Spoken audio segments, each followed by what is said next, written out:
E aí, beleza? Tudo certinho. Prontinho, terminado hoje.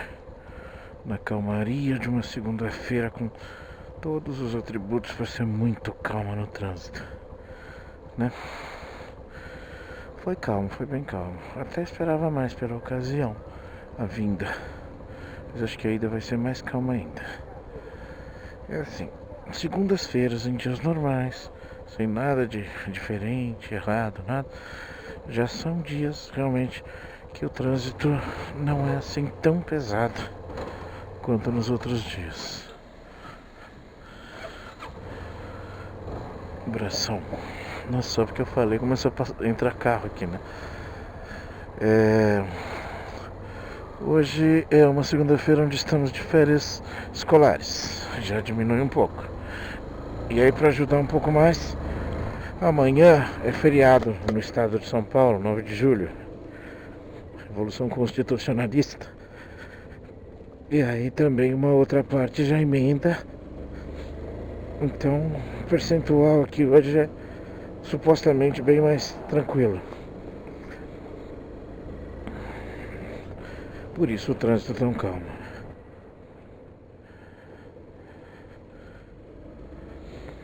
Mas vambora. Atendi alguns chamadinhos hoje. Dia muito, hiper, mega calmo. Dentro de prazos e tudo, então tá relativamente tranquilo.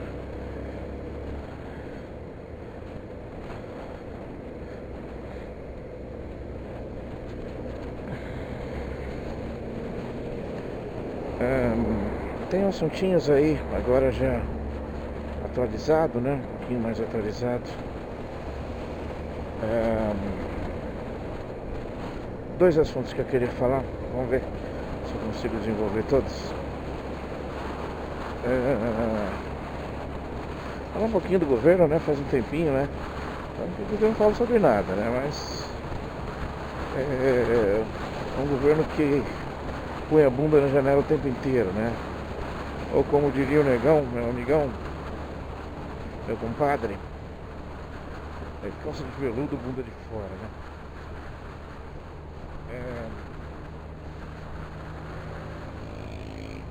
Quando entrou o governo, na verdade, talvez pelo motivo, o motivo de ter entrado também foi entre suas plataformas, né?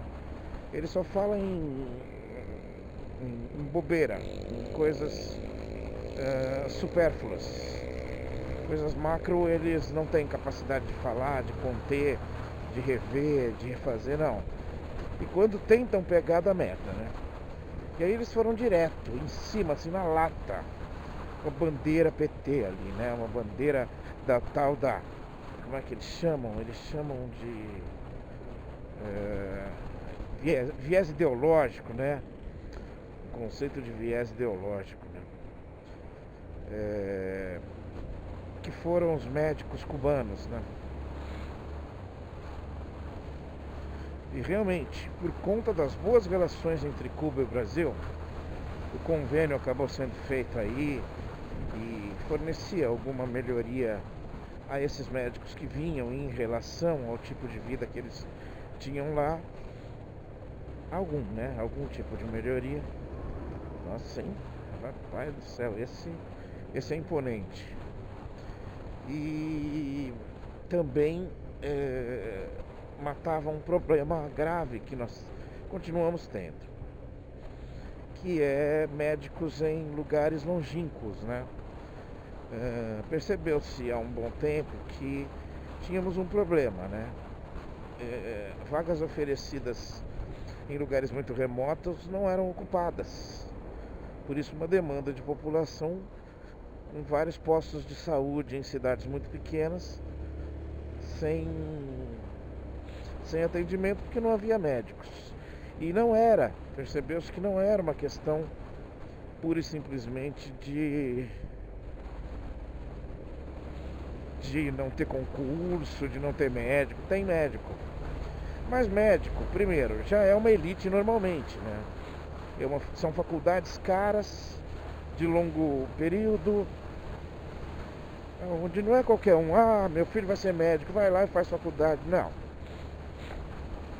É lógico que a comparação de um médico da rede pública, a estrutura que ele tem, com poder montar o seu consultório e atender só particular e convênio médico, não tem nem comparação. Mas a questão aí é uma questão de aptidão e de, enfim. Não vou entrar aqui no mérito da profissão, né? Vou entrar no conceito de que existem médicos, todo mundo sabe, só que por uma questão até relativamente natural, não existem médicos para ocupar cargos, ocupar o seu posto em consultórios muito longínquos, muito ermos. E essas vagas nunca são preenchidas. Durante muitos anos esse problema foi recorrente. O que aconteceu? Criou-se o convênio, né, entre Brasil e Cuba para que se trouxessem profissionais que estivessem dispostos a ocupar esses cargos. Era oferecido para eles um salário, parece até que o governo cubano levava boa parte desse salário. Era oferecido uma casa confortável, uma residência confortável e a estrutura mínima necessária ali para exercer suas coisas, né? E aí, lógico, né? Isso foi de uma repercussão enorme. Não mexe com a elite, cara, não mexe com a elite, não é no Brasil, é em qualquer lugar. E os médicos são os que representam, que assim, pelo que se entendeu, para eles irem para esses lugares longínquos, que se ofereça um salário muito maior do que o normal, do que o governo pode pagar, ou algo desse tipo. E não é o caso. O salário que eles pagam é o mesmo salário que eles pagam para cá, para postos de saúde e tudo mais. Eu não vou nem entrar no mérito de médicos de Araque, aí médicos que não entram na linha ética razoável, né? Vários e vários médicos que todo mundo sabe que estão que vão lá bater o ponto no posto de saúde e vão para o seu consultório atender. Então é o salário da prefeitura, do estado, do federal, mais o seu consultório que tem sua linha,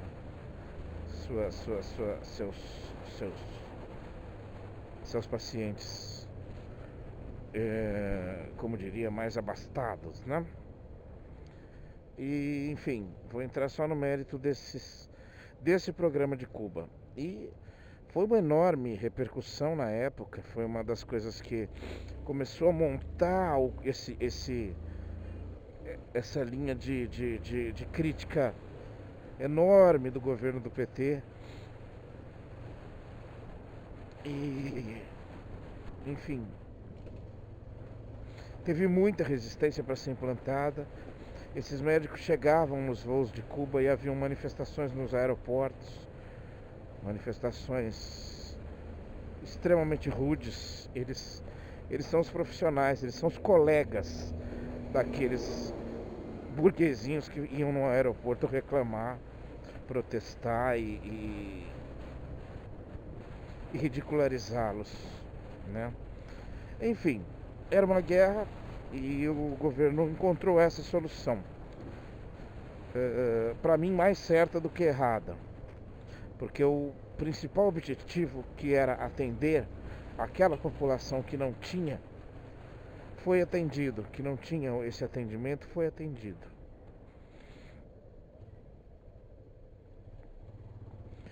E isso funcionou normalmente, mesmo depois do impeachment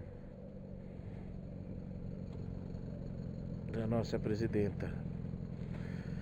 E era uma das coisas que a gente sabia que eles iriam atacar muito, mas eu sempre tive na minha cabeça, esse novo governo, né, que eles iriam entrar e dar uma olhada e falar: mano, não é assim, né? Não pode ser assim. Se você não tiver um plano B muito bom, você vai perder, vai ser ruim pra você. E na lata, né, cara? Na lata. Fizeram um alarde do caramba. Efetivamente mandaram eles embora. Deram prazo lá, máximo, não sei o que. Abriram editais de inscrição para médicos. Todos felizes da vida, ó, tá vendo? E mandaram os caras embora mesmo. Eles foram, terminaram o contrato, foram embora. Inventaram um monte de fakes sobre que eles ganhavam 6 mil reais por mês, mas que Cuba cobrava 5 mil para eles e tal. Enfim, não vou entrar nesse mérito. Fake é fake, né? Mas a gente vive, infelizmente, numa sociedade de fakes, né? A gente elege presidente já por causa de fake news. Então, não dá para desprezar. E, enfim.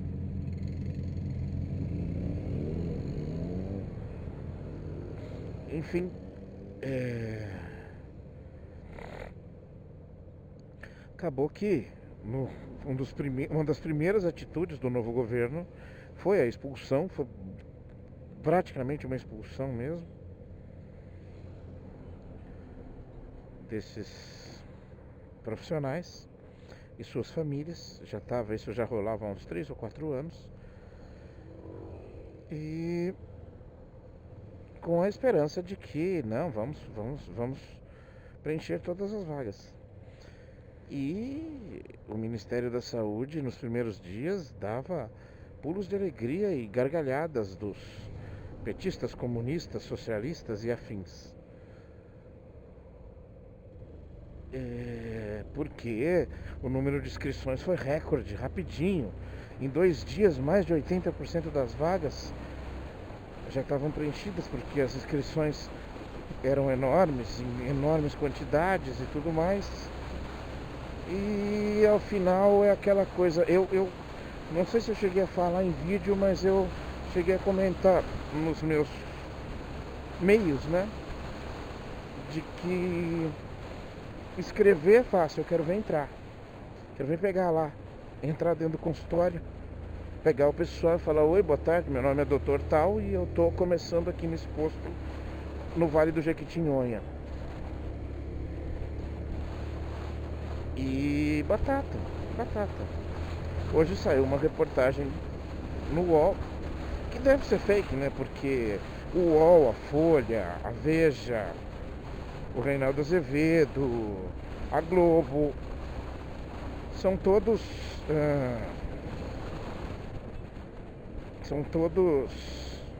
mentirosos, comunistas, petistas, que defendem a ideologia de gênero, né? E, enfim, ao que a gente percebe hoje, a reportagem coloca que 3 milhões de pessoas, aproximadamente, ficaram sem atendimento. E a gente só pode lamentar e só pode perguntar: e aí, cara, alguém vai falar alguma coisa? Ninguém nem sabe quem é o ministro da Saúde, cara. Ele provavelmente não seja um espalhafatoso, né? Que sai pela imprensa falando merda, mas ao que parece também não tá fazendo porra nenhuma.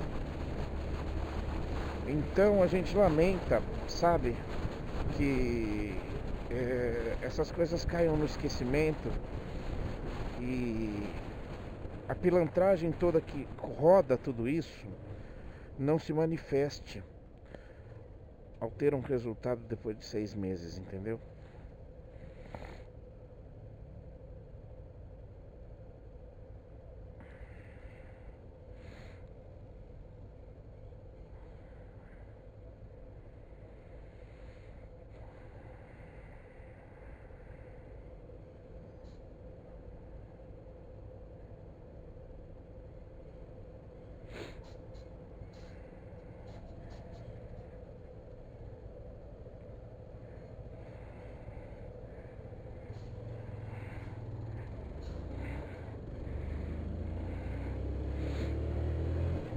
E acabou o assunto e tudo certo. Não tá nas grandes metrópoles, né? Então não faz muito barulho. A menina é esquisita, né? A motinha que tava na minha frente. Eu passei porque ela é ruim de corredor. Fraquinha de corredor. A motinha dela anda bem e tal. E aí você pega um pedacinho sem corredor, ela gruda na tua bunda, né? Ainda bem que você andando um pouquinho ela já dá uma distanciada, porque não é boa de corredor, como eu disse. Voltando. E a gente lamenta que esses boçais ficam fabricando notícia idiota e ficam fazendo alarde para notícia estúpida, como não vai ter mais radar, não vai ter mais multa, coitado de mim, e o país indo pra merda da merda, sabe? A gente só pode olhar e lamentar. Tá bom. Tião Carreiro. Só pode lamentar. Mas é assim, né? É assim que segue a vida. E o outro assunto que eu queria falar, nada a ver com esse, só pra dar uma... É até bom pra dar uma espairecida, né? Eu já tinha falado, acredito que haja um vídeo sobre esse assunto, mas eu quis retomá-lo, não tem nada de novo em relação provavelmente ao último. Mas eu me lembro do vídeo, eu tô limpando uns vídeos no celular e aí alguns eu assisto, alguns eu já deleto. Eu tô ganhando espaço aí, procurando espaço pro meu celular, sabe? E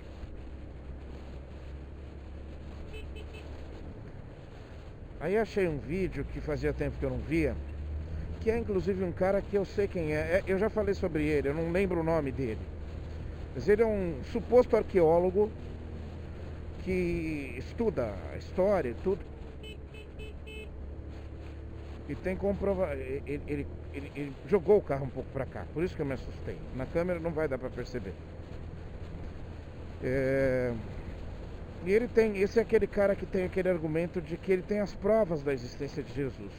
Aí ele foi no Jô um dia, ele já foi em vários lugares, já foi no Ronivon também. O papo é o mesmo, ele na verdade tem o mesmo discurso, inclusive os mesmos exemplos. Ao que parece, eu não sei se ele é arqueólogo ou se ele é só historiador e tal, enfim. E aí ele mostra assim: olha, eu tenho aqui um copo que pode ter sido o cálice da Santa Ceia. Ele data do período tal, ele tem aqui escrito César não sei o que lá, e pronto, isso é a prova. Não há nenhuma, é isso mesmo que eu acabei de falar, é assim que funciona o raciocínio dele, a comprovação dele. E aí aí nesse vídeo é engraçado que alguma coisa se esclarece. Ele é adventista. Não sei se ele é um pastor ou se ele é apenas um estudioso, mas sendo... Isso ele nunca escondeu, tá? Ele não fala que ele não é nada. Ele se diz religioso nas apresentações arqueológicas dele. Aquela velha... Ele tem um termo que é muito simples. E os crentes, né? Os crentes no sentido de crer, né? Os que creem costumam usar com abundância esse termo. Quando até pessoas que não professavam, não concordavam, citam. E isso é meio ridículo, assim, porque, sabe, desculpa,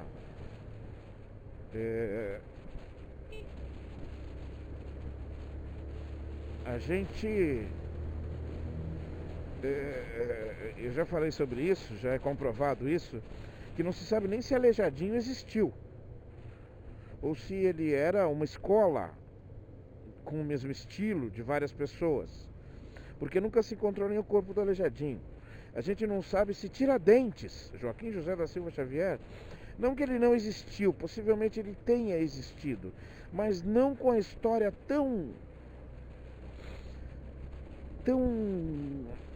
esses requintes de crueldade e os conceitos da sua aparência e tudo mais, não dessa forma. Ele foi uma criação da nova república, da República Brasileira, para começar a delinear uma imagem do império sanguinário e maldoso, numa época em que você não tinha muito como comprovar o contrário. Então, eu estou colocando aqui que todo mundo fala sobre isso. Isso não quer dizer que existiu. Isso não quer dizer que foi assim. Só estou confrontando com os argumentos tão frágeis que esse sujeito tem.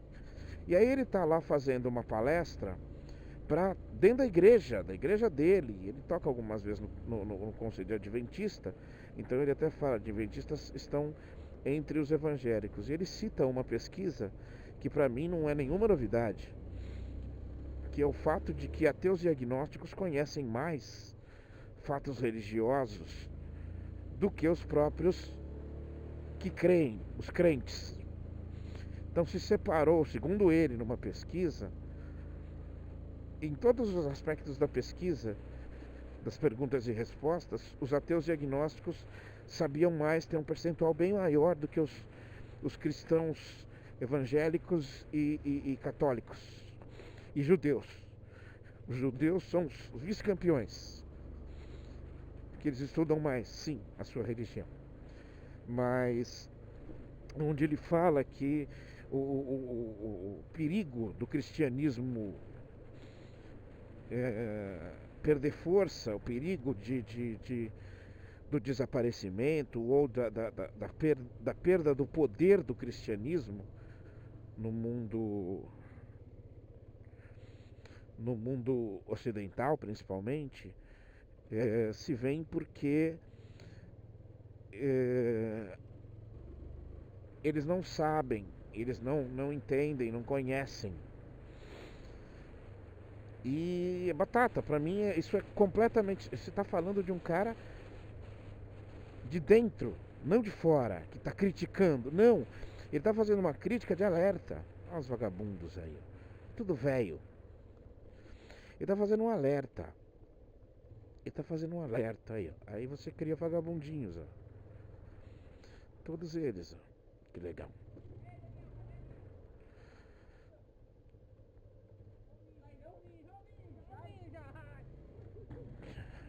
Ai. Falar o que, né? E sim, existe uma coisa que não sou eu que falo. Uma boa parte de ateus e agnósticos falam facilmente. É um jargão, um meme verdadeirista, super verdadeiro. Quer virar ateu? Leia a Bíblia. Judiação. Leia a Bíblia. Que aí você vai ver que só pode ser mentira. Que não tem coerência, não tem nada. E principalmente não tem o conceito de bondade que vocês saem pregando pelo mundo. Não existe lá. Isso não está lá nem no Novo Testamento. O Novo Testamento é menos machista, menos escravista, mas carrega todos esses valores. E eu não vou ficar aqui falando sobre isso. O que eu coloco é simples para mim. Sempre foi. Isso é uma evidência. Um cara, o ateu agnóstico encontra muito maior número de argumentos para sua não fé. E ele faz isso por conhecimento. Ele conhece do que ele está falando, ele justifica por quê. Porque ninguém é ateu do nada, já que, ao que parece, somos anormais. Agnóstico do nada. Não. Nós olhamos e falamos, não dá para concordar com isso. Agora, o que crê, ele só crê. E mais um argumento fácil de ateus e agnósticos. Religião se propaga na ignorância. Simples assim. Simples assim. Quanto maior a ignorância, e isso pode ter um vínculo com pobreza, com miséria, com cultura fraca e tudo mais, mas quanto maior o nível de ignorância daquele grupo ou sociedade, mais devoto,